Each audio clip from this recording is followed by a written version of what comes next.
Hello dear ones. While you are in the preparation phase of your current affairs, you might have faced various challenges. The first might be with newspaper, which newspaper to refer, whether it should be the Hindu or the Indian Express or the Mint, which government sites to refer. Secondly, which news to skip, which news to prefer, which are very important news from our exams perspective. And thirdly, how to revise that whole current affair. Don't worry, we have come up with a one-shot solution.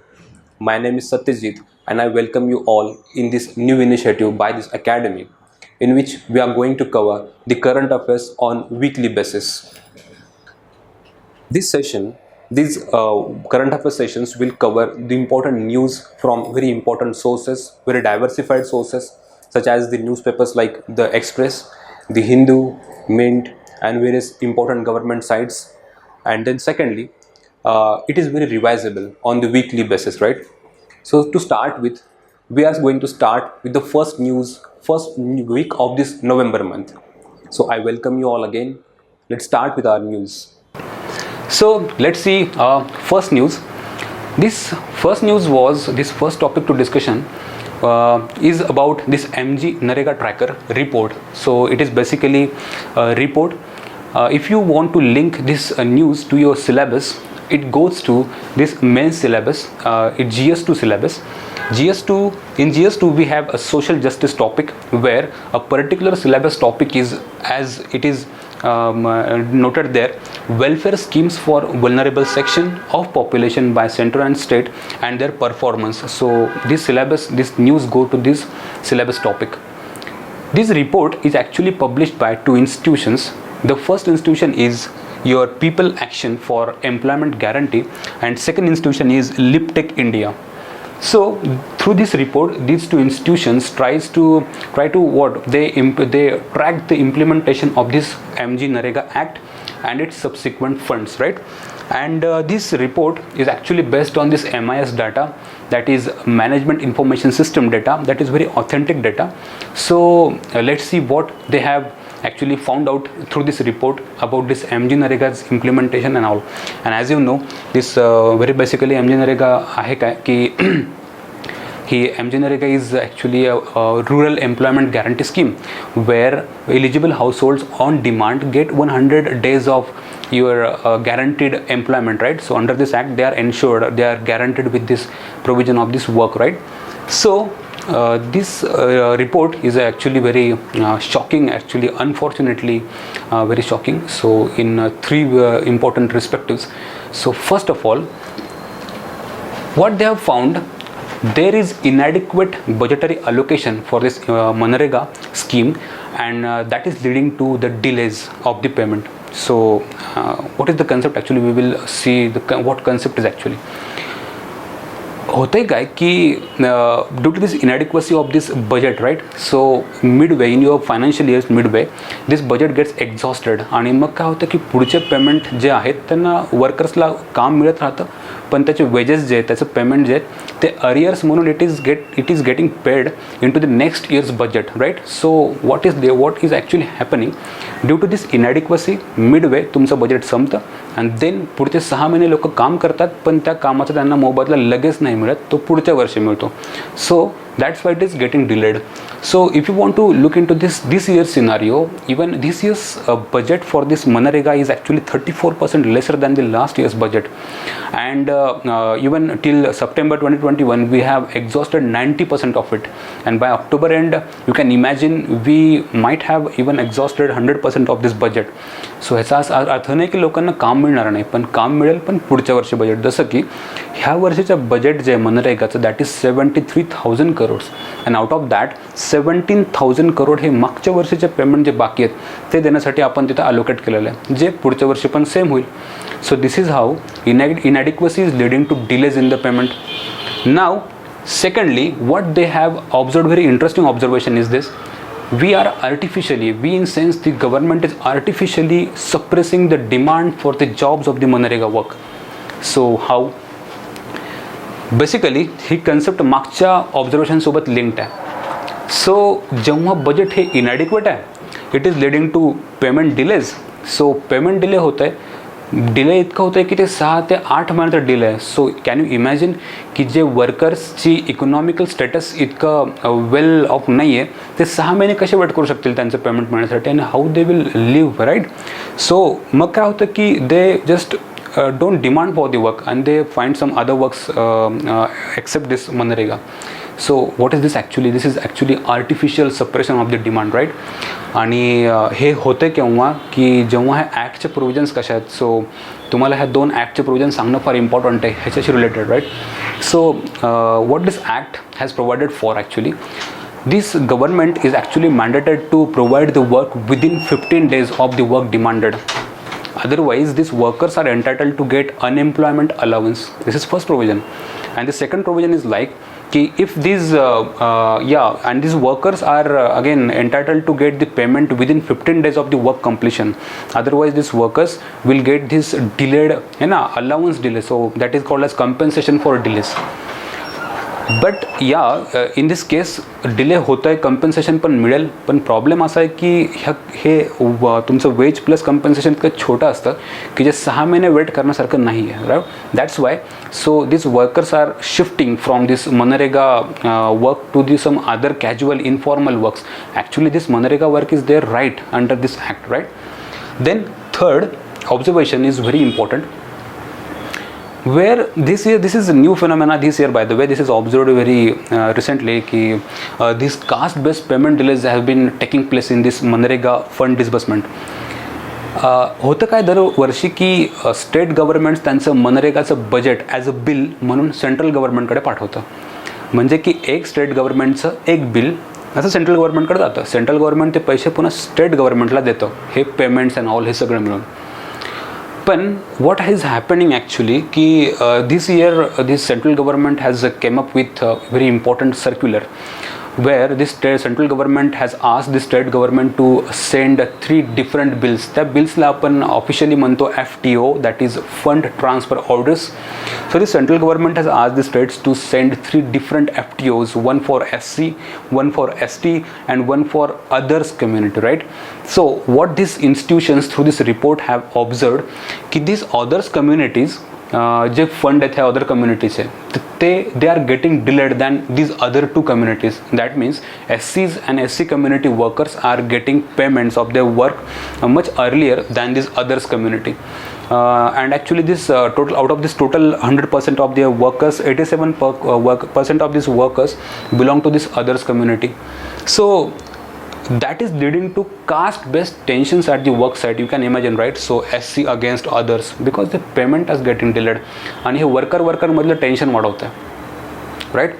सो असे हे 3 important observation, त्यातले 4 important phenomena. त्यातलं पहिलं आहे की you have inadequate budget, second payment delays, thirdly demand suppression, and fourthly you have this caste based payments and delays.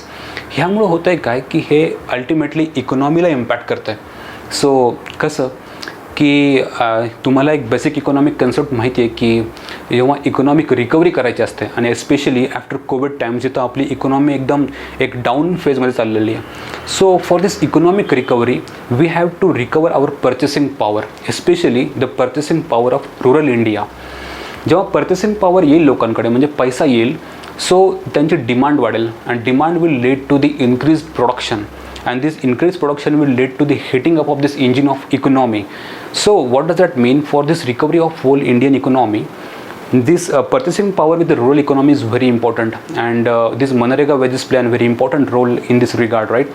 So basically ह्या रिपोर्टचं आपल्याला conclusion असं करता येईल की ह्याचं ऑब्झर्वेशन आपल्याला असे ॲनालिसिस करता येईल की जर तुम्हाला economic recovery he faster and smoother हवी असेल, सो मनरेगाचे पेमेंट्स हे इनॲडिक्वेट असले पाहिजेत आणि टाईमली असले पाहिजेत. So what does that mean?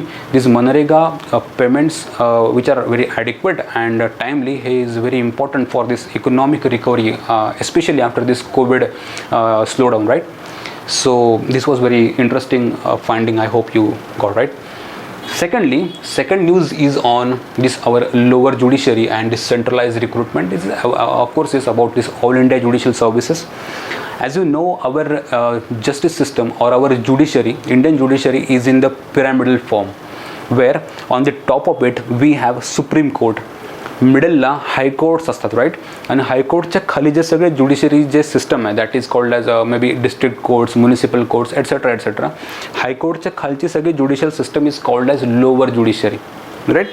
So basically concept अशी आहे की लोअर ज्युडिशरीमध्ये काही स्ट्रक्चरल इश्यूज आहेत, काही प्रॉब्लेम्समधून ती फेस होती आहे. दॅट्स वाय आपल्याला त्याला रिवॅम्प करण्याची गरज आहे, रिऑर्गनाईज करण्याची गरज आहे, राईट. त्यामध्ये काही चेंजेस करण्याची गरज आहे. आणि ह्या चेंजेसचा एक इम्पॉर्टंट डायमेन्शन AIGS म्हणून बघितलं जातं, right. So all India judicial services. So काय एक्झॅक्टली AIGS आहे, सो आपण ते बघू. सिलेबसच्या पॉईंटमध्ये GS2मध्ये इंडियन पॉलिटीला structure, organisation and functioning of judiciary असा डायरेक्ट सिलेबस टॉपिक आहे मेन्सला, राईट. सो ह्याच्यामध्ये आपल्याला ही न्यूज डायरेक्टली लिंक होते. So why this was in news actually. So central government has given a fresh push for this establishment of AIGS as this is not a new idea. This has been given a fresh push, right. AIGS on the lines of the central civil services. जसं की central government त्यांच्या UPSC through civil सर्व्हिसेसची recruitment करतं आणि ते district लेवलला काम करतं. जसं की IAS आहे, IPS आहे. सो जसं की एक डिस्ट्रिक्ट कलेक्टर आहे. So why not to go for a centralise recruitment for the जजेस की जे डिस्ट्रिक्ट ज्युडिशरीला हँडल करतील, ज्याला आपण लोअर ज्युडिशरी म्हणतो, ते अशी कन्सेप्ट आहे, right. So why this actually phenomena, ही कन्सेप्ट का बरं की to address the issues with the lower judiciary. So तेही बघू काय किस्सा आहे. So, if you want to define what is AIGS, yeah, of course, yes, in the same way that UPSC recruit the central civil services, हा एक reform आहे, right. So let's say की currently ही सिस्टम, ही जी recruitment process आहे, how it works. So it works under important constitutional provisions under Article 233 and 234, where these judges are recruited on this constitutional basis, where these two articles deal with the appointment of the judges, where the state governments, these are two articles give the powers to the state government to recruit their judges, right. So the state governments through their respective state public service commissions, जसं की महाराष्ट्राचं MPSC आहे, तो ते MPSC एक exam conduct करतं, right. रिक्रुटमेंटची exam conduct करतं आणि त्यातून जे सिलेक्ट होतात कॅन्डिडेट्स, त्यांचे ते इंटरव्ह्यू घेण्याचं काम ते रिस्पेक्टिव्ह स्टेटचं हायकोर्ट करतं. म्हणजे प्रेझेंटली जे लोअर ज्युडिशरीची जी रिक्रुटमेंट प्रोसेस आहे, ती स्टेट गव्हर्नमेंटचा अधिकार आहे, प्लस त्यांना कोऑपरेट करण्यासाठी हायकोर्ट्स आहेत, राईट. देन आता हे AIGS का बरं, बाय द वे. AIGS असण्याचं, ही कन्सेप्ट पुढे आणण्याचं एक इम्पॉर्टंट रिझन आहे की this inefficiencies in our judiciary, especially this lower judiciary, where pendency of cases in such a level that you know that, right. So 3.5 crore cases are still pending in our judiciary, and out of this 3.5 crore cases, 3 crore, so it is basically 85% of those total cases, nearly 3 crore cases are pending only in this lower judiciary, right. So can you imagine the bulk of this pendency? Then you have recruitment non-uniformity throughout your India. So Tamil Nadu स्टेटचे काही वेगळे recruitment process आहेत than your Gujarat, than your Meghalaya etcetera. So the judiciary जी functioning चालते रिक्रुटमेंटची, ती पण non uniform आहे. देअर ट्रेनिंगमध्ये नॉन युनिफॉर्मिटी आहे, इनइफिशियन्सीज आहेत, lot of vacancies are there. And then most importantly it is also hampering our EODB, that is ease of doing business. तुम्हाला हा रिपोर्ट जेव्हा तुम्ही ईज ऑफ डुईंग बिझनेस रिपोर्टमध्ये you will research in to that, you will get the 10 important parameters of this EODB on which we get our EODB ranking. Out of those 10 important parameters, one important parameter is efficient dispute resolution, where this lower judiciary plays an important role. जर ही lower judiciary इनइफिशियंट असेल तर आपला हा ease of doing बिझनेसचा जो performance आहे तो improve नाही होणार. दॅट्स वाय आपल्याला ह्या लोअर ज्युडिशरीमध्ये काही रिफॉर्म्स करण्याची गरज आहे through this AIGS. That's why we are pushing this idea again and again. Few important इन्स्टिट्यूशन्सने पण काही ही आयडिया सजेस्ट केलेली ऑलरेडी आणि त्यांनी ही AIGS कन्सेप्टला एनकरेज केलेलं आहे. जसं की this 14th report of this Law Commission of India in 1958, or you may say Supreme Court in even 1992-2017 through this All India Judges Association versus Union of India case. And thirdly, you have Parliamentary Standing Committee in 2006. All these three institutions have again and again pushed for this centralized recruitment process where we can reform this lower judicial system, right? So of course, yes, it is very novel idea, but there are few issues regarding this concept. What issues are. First of all can you imagine की असं होतं आहे का की ते जो state गव्हर्नमेंटचा अधिकार आहे की टू रिक्रूट द जजेस अँड त्यांची रिक्रुटमेंट प्रोसेस आणि त्यांची पुढची जी सिस्टम आहे हा स्टेटचा अधिकार सेंट्रलाइज होतो आहे किंवा सेंट्रल गव्हर्नमेंटकडे जातो आहे. So is it centralisation? Is it against federalism?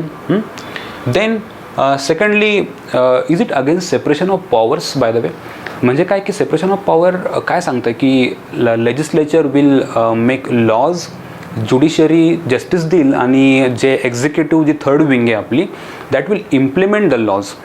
सो ज्युडिशरीला ज्युडिशरीचा कारभार करू द्यावा, लॉ मेकर्सनी लॉ मेकिंग करावी आणि एक्झिक्युटिव्हने ते लॉज इम्प्लिमेंट करावे. हे एक सेपरेशन हवं आहे, राईट.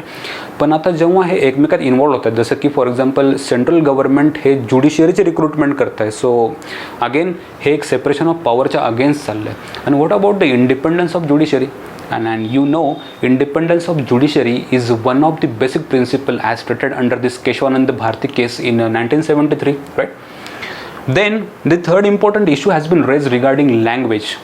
So जी lower judiciary आहे हिचा जो judicial business आहे it is again conducted majorly in their regional languages.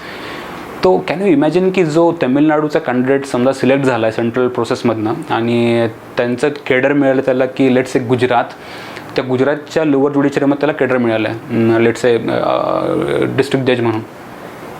तर ती लँग्वेज शिकणं, तो ज्युडिशियल बिझनेसची लँग्वेज शिकणं हे किती अवघड जाऊ शकतं. सो हा एक इश्यू रेज केला आहे. पण काही एक्सपर्ट्स म्हणत आहेत की no it can again work in very efficient way as this IAS is functioning. तुम्हाला माहिती IASमध्ये कसं चालतं आहे की त्यांची रिक्रुटमेंट सेंट्रल गव्हर्नमेंट करतं जसं की थ्रू UPSC अँड त्यांना लँग्वेज ज्या स्टेटचं केडर मिळालं आहे त्या स्टेटची लँग्वेज त्यांना कंपल्सरी शिकावं लागते आणि हे मोर ऑर लेस स्मूथली चाललंच आहे, राईट. सो हे पण AIGS कन्सेप्ट पण चालेल असं एक्सपर्टचं म्हणणं आहे. सो आतापर्यंत तरी एवढी डेव्हलपमेंट आहे कारण सेंट्रल गव्हर्नमेंट सगळ्या स्टेट गव्हर्नमेंटसोबत डिस्कशन सुरू आहे सध्याच्या फेजमध्ये. So let's see what happens now. So until then we will move to our next news that is regarding your 1 year community. Madras High Court has recently quashed this 1 year community reservation that is 10.5%. सो आपण बघू की ते का आणि कसं. Before that हा जो syllabus topic आहे हा syllabus topic is from again GS two Indian polity. Syllabus topic जो पर्टिक्युलर टॉपिक असा आहे की Indian constitution and significant provisions. तर ह्या टॉपिकच्या अंडर हा आपण कवर करू शकतो. सो येस ऑफकोर्स येस जो आपण ही न्यूज तर कळाली आहे. सर मग आपण हे बघू की यार न्यूज बंद करण्याचं ही जी रिझर्वेशन क्वॅश करण्याचं एक्झॅक्टली रिझन होतं काय. What this Madras High Court has found that Madras High Court has found there is lacking quantifiable and objective data regarding their population and their socio-educational status, right? जे की तुम्हाला माहिती की रिझर्वेशनचा सगळ्यात important parameter हा आहे की सोशो एज्युकेशनल स्टॅटस आणि तो पॉप्युलेशनच्या पर्सेंटेजमध्ये पाहिजे, राईट. सो ह्या दोन्ही पॅरामीटरचे डाटा अवेलेबल नाही आहे. सेकंडली मोस्ट ऑफ द डिस्ट्रिक्ट्समध्ये आपल्याला हे ऑब्झर्व होतं आहे की त्यांना दिलेल्या रिझर्वेशनच्या पर्सेंटेजपेक्षा बऱ्याचशा डिस्ट्रिक्टमध्ये त्यांच्या पर्सेंटेजपेक्षा कमी पॉप्युलेशन आहे. म्हणजे वेरियस डिस्ट्रिक्ट्स और you can say most of them even have less than 10.5% of the 1 year community population, right.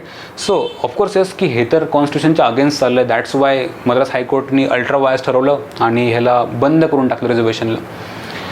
While this making this judgment, even Madras High Court has observed or even referred to this Indra Savni case. What Indra Savni case has observed? First, caste alone cannot be the sole criteria for providing reservation. Secondly, Indra Savni case states for socio-educational backwardness, not caste, right? Socio-educational. And thirdly, so this Indra Savni case gives 50% ceiling on the reservation plus creamy layer. So all these three parameters were again compromised while providing this reservation for this 1 year. So there might be some political angle, right? So we can just imagine how. So there is one political party called as PMK, which has actually demanded for the reservation of this 1 year community. And this PMK party is one of the alliance of this AIDMK party. आणि जे government होतं तमिळनाडूचं ते होतं AIDMK. AIDMK ने reservation देऊन टाकलं, PMK ने ते मागितलं होतं. आता काय झालं आहे की ह्या दोन पार्टी तर सेफ आहेत राईट, आणि आता जे रिझर्वेशन काढून टाकलं आहे किंवा बंद केलं आहे हे तर सगळा ब्लेम जातं ज्युडिशरीवर. सो ऑफकोर्स येस की ते पॉलिटिकली एक सेफ त्यांना सेफ्टी मिळाली आहे, कुशनिंग मिळाली आहे, पण ज्युडिशरीवर सगळं बर्डन आलेलं आहे. So yes, let's see what happens now. Then next your very important news is regarding our LGBT community.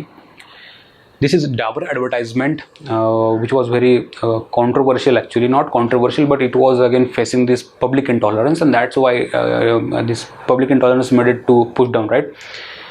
If you want to link it to syllabus, it goes to GS1 Indian society, right? Indian society मध्ये आपला एक particularly topic आहे, that is social empowerment. So under this we can cover this LGBT communities issues, right? News was about की एक lesbian couple होता आणि that was celebrating करवा चौथ हां, आणि धिस पब्लिक इंटॉलरन्समुळं काय झालं की ती न्यूज त्यांना ती ॲडव्हर्टाइजमेंट काढून घ्यावं लागली. बट इम्पॉर्टंट इश्यूज रेज केले गेले ह्या न्यूज काढल्यामुळं की what about the liberty of this LGBT community, what about their human rights, what about की are they being the victims of this patriarchal social structure, right? So our constitution again provides for some important provisions for their protection of this LGBT community protection, right? The very first important provision is Article 21, under which all the citizens, irrespective of their gender and all, are guaranteed with the right to life and liberty and privacy. And very important two words are here, privacy and your liberty, right? Again Article 19 states for or guarantees for the freedom of speech and expression. Then Article 14 guarantees your right to equality. Then your Article 46 which is a DPSP, that is Directive Principle of State Policy, की जे state गव्हर्नमेंटला और स्टेट्सला सांगतं किंवा central गव्हर्नमेंटला सांगतं की you should work for the betterment of these weaker sections, right? And recently in 2018 Navjot Singh Johar case under, that is this case of this LGBT community, we have even decriminalized section 377 of IPC. हे सगळे provisions असताना सुद्धा हे सगळं काही घडतंय, right? सो त्यांना ती Dabur advertisement काढून घ्यावी लागली. So you can conclude on your own perspective की काय ह्याचं कन्क्लूजन होऊ शकतं. मे बी की इंडियन सोसायटी अजून तेवढी परिपक्व नाही आहे, मॅच्युअर नाही आहे to accept this new ideas, new thoughts, right? So constitutional provisions apart, Indian social structure तेवढा मॅच्युअर बनलेलं नाही आहे to accept this ideas, right? Then very important news on this your IR perspective, that is the international relations perspective. Our Covaxin, which was developed by ICMR and Bharat Biotech, has been cleared by WHO for its global use. Very happy and very interesting news, right? So it can be linked to your IR GS2 or it can be linked to your GS3, science and tech, achievements in science and tech, indigenization of technology. So yes, news was that WHO has granted EUL, that is emergency use licensing, emergency use license, this is a technical term by WHO, for this Covaxin developed by ICMR and all. So what is EUL, by the way? EUL हे एक certificate आहे which guarantees, which ensures the safety and standards of these vaccines, right? की जेव्हा हे एकदा certificate मिळतं त्याचा अर्थ असतो की ही vaccine use करायला खूपच सेफ आहे, जे की एका स्टँडर्ड ऑर्गनायझेशन म्हणजे WHO ही सर्टिफाय केलेलं आहे. सो ह्याचा जे इम्प्लिकेशन्स आहेत ते खूप पॉझिटिव्ह असणार आहेत. त्यातलं सगळ्यात इम्पॉर्टंट की ज्या कंट्रीजला हे वॅक्सिन इम्पोर्ट करायची आहे तर ते आता सेफली इम्पोर्ट करू शकतात विदाउट एनी हेजिटेशन किंवा without any doubts about its safety and all, right? Then nextly it can help to address this vaccine inequality issues on this global level. तुम्हाला माहिती आहे की बऱ्याचशा कंट्रीजकडे अजून वॅक्सिनचा पहिला डोस पण पोहोचलेला नाही आहे ड्यू टू देअर इनकॅपॅसिटी और inadequacy in resources regarding its funding, experts, scientist. सगळ्या कंट्रीजला हे अजून वॅक्सिन डेव्हलप करता आलेले नाही आहेत. सो अशा वेळेस आपल्यासारख्या कंट्रीची म्हणजे इंडियासारख्या कंट्रीची ही रिस्पॉन्सिबिलिटी बनते की आपण त्यांच्यापर्यंत ह्या वॅक्सिन पोहोचल्या पाहिजेत, राईट? सो ग्लोबल लेवलला होतं आहे काय की ज्या कंट्रीजनं वॅक्सिन डेव्हलप केले they are vaccine haves and vaccine have nots, so that is creating a very deep gulf between these two sections. So this clearance by this WHO can help to address this inequality at this global level, and India has to play a very important role in this respect. And thirdly, आपला एक international रिलेशन्समधला एक diplomatic initiative आहे, you know about it, vaccine मैत्री, की जो initiative आपल्याला expand करायला help होऊ शकते, right. So of course yes, this 3 implications are very important.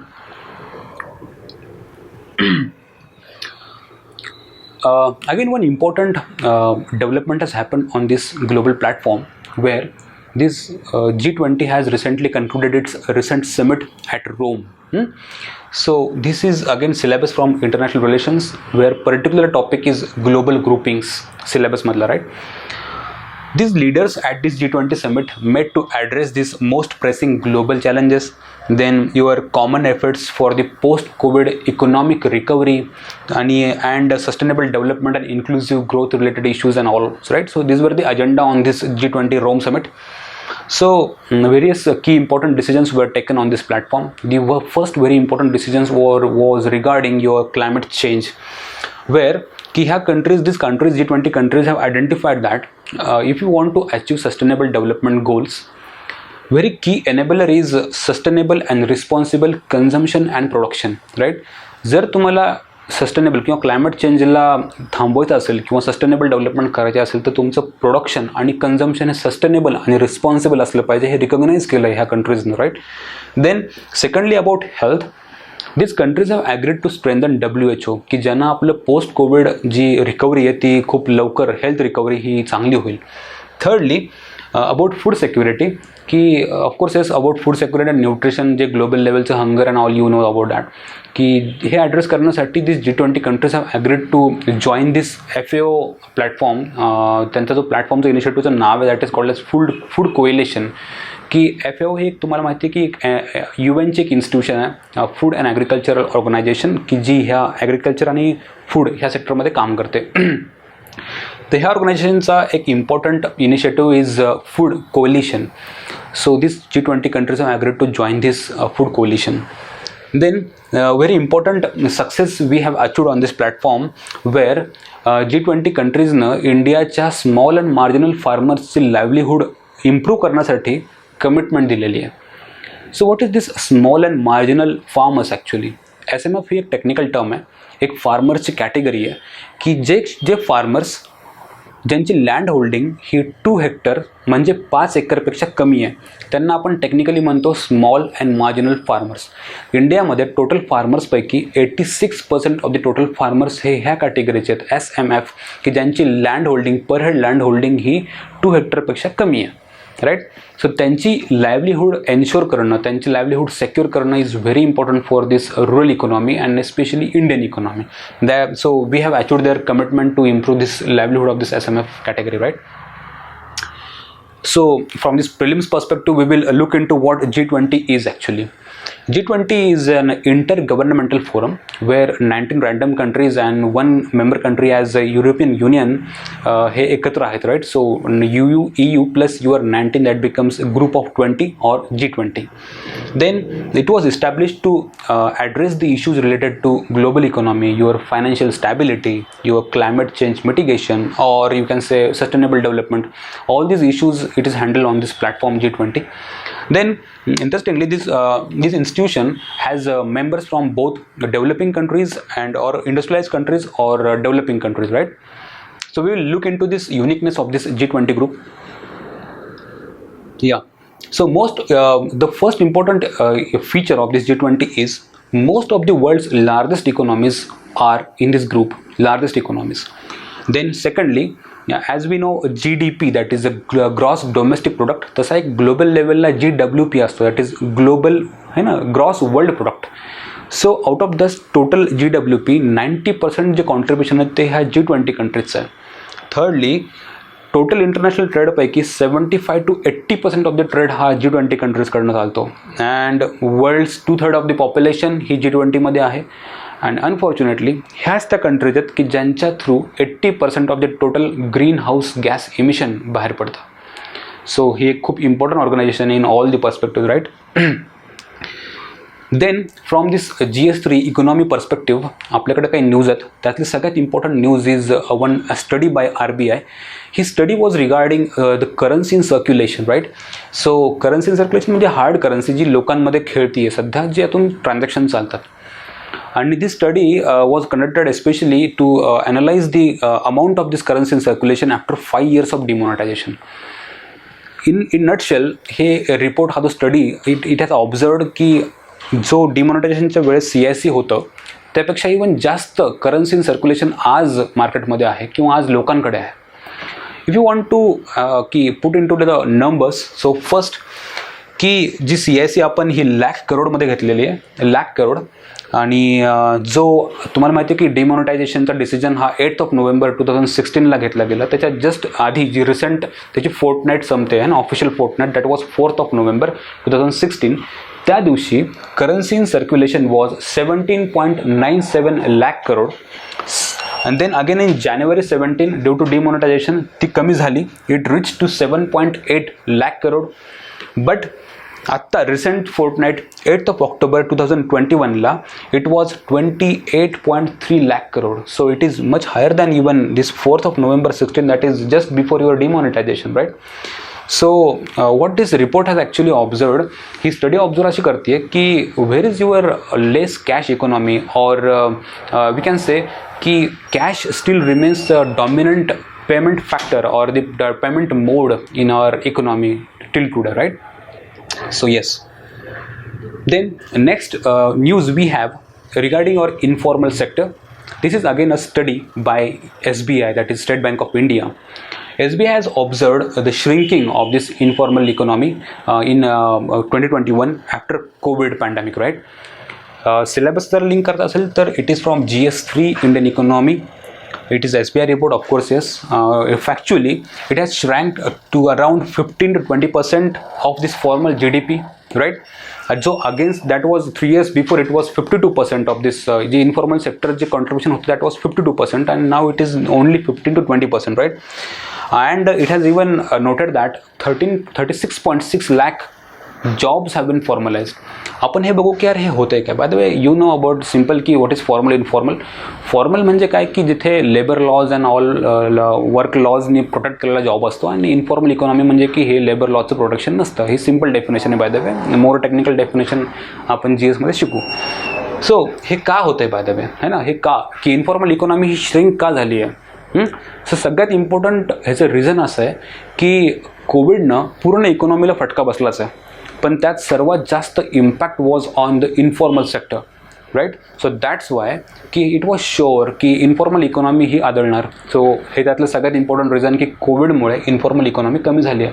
Second, इकॉनॉमीतलं digitisation वाढत चाललं आहे, एस्पेशली आफ्टर डिमॉनिटायझेशन किंवा GST and all etcetera etcetera. That's why it is leading to formalisation.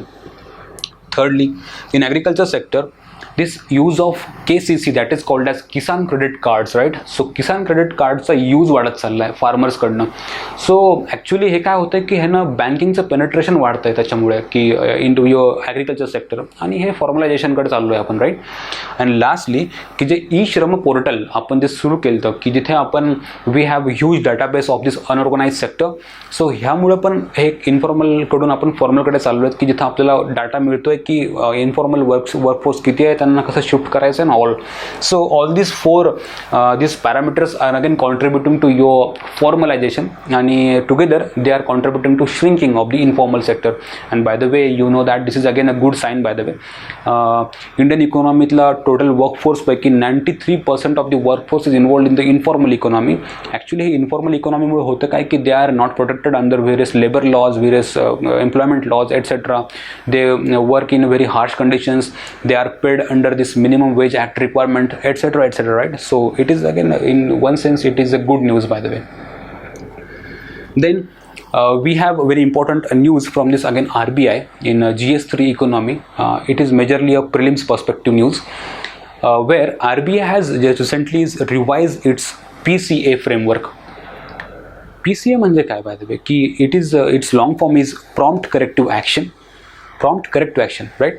So PCA framework एक mechanism आहे RBIचे की ज्या बँक हा स्ट्रेस्ड कंडिशनमध्ये आहेत, असं तेव्हा दिसतं की यार दिस अंडर दिस पॅरामीटर्स की ही बँक आत्ता बुडायच्या मागे आहे. तर तेव्हा RBI काय करतं की ट्रिगर टाकतं की ज्यानं त्याचे this banks are put under observation by this under this observation by this RBI, की आता ह्या RBI काय करतं की ह्या बँकांना बुडू न देण्याचं टार्गेट ठेवतं की ह्यांना कसं व्यवस्थित परफॉर्म करता येईल, ह्यांना कसं आपल्याला वाचवता येईल, त्याच्यासाठी एक ट्रिगर काय करतं, that is called as PCA framework, prompt corrective action. जेव्हा एखादी बँक गडबडायला लागते तेव्हा, राईट. सो एक रिवाईज आपण ते RBIने ते रिवाईज केलं आहे bank by the way. So banks with this weak financial parameters are put under watch by this RBI. This is a formal definition of this PCA framework. So objective काय की objective सगळ्यात important असं आहे की this RBI gets a supervisory intervention into this banks this working day-to-day working. Then RBI may provide for remedial measures, and then it can again check various NPAs, that is non-performing assets, right? NPA. Then what they have revised actually. So under this revised framework, now all the banks working in India, including your foreign banks, are being covered under this PCA framework, and this will be effective from your January 2020. For this PCA framework, RBI analyzes or RBI monitors three important parameters of these banks. The first important parameter जे बँकांचा जो आहे ना, आपण त्याला financial health म्हणून आपण define करतो on this 3 different parameters. त्यातलं पहिलं पॅरामीटर आहे CRAR, that is cash adequacy ratio. Then secondly, your asset quality, that is the ratio of your NPAs, and thirdly about your leverage, that is tier 1 leverage, right? So this is GS concept. So of course, yes, you might be knowing this. These 3 concepts: capital, asset quality, and leverage. So simple. कि just recently RBI has revised its framework of this PCA, where की आता आणखी मोर आपण ती RBI मोर स्ट्रेंथली ती त्या फ्रेमवर्कच्या under काम करू शकते की ज्यानं बँकांची हेल्थ आपण मेंटेन ठेवू शकतो, right. Then nextly we have very important news called as dairy Sahakar scheme, right? So what is this dairy Sahakar scheme, right? So again this goes to your GS3 syllabus economy, where we have economics of animal rearing GS3 मध्ये. And then about this scheme, it is prelims perspective, right? By the way, Ministry of Cooperation ने ही launch केलेली scheme आहे. Its aim is to strengthen the dairy sector, and its vision is from cooperation to prosperity and doubling the farmers' income, as name suggests, right? सो ह्या ही जी scheme आहे actually basically एक investment scheme आहे की जिथं एक eligible ज्या कोऑपरेटिव्ज आहेत, ज्याला आपण म्हणतो की सहकार क्षेत्रातल्या कोऑपरेटिव्ज, त्यांना गव्हर्नमेंट ही फायनान्स करणार आहे. फायनान्स कशासाठी? For this bovine development, for milk procurement, even for milk processing, quality assurances, then your value addition. तर बेसिकली ही जी स्कीम जी NCDCनी इम्प्लिमेंट करणार आहे, that is national. So what is that? Your national cooperative development corporation, right. So it is implemented by NCDC, and it has investment fund of ₹5,000 crore for all these areas where government will invest in these areas with these eligible cooperatives. Of course, yes, हे तर help करणार आहे की तुमच्या डेव्हलपमेंटला of this dairy sector, right. So that is all for this news regarding your first week of November. We will meet soon. I thank you very much. Thank you.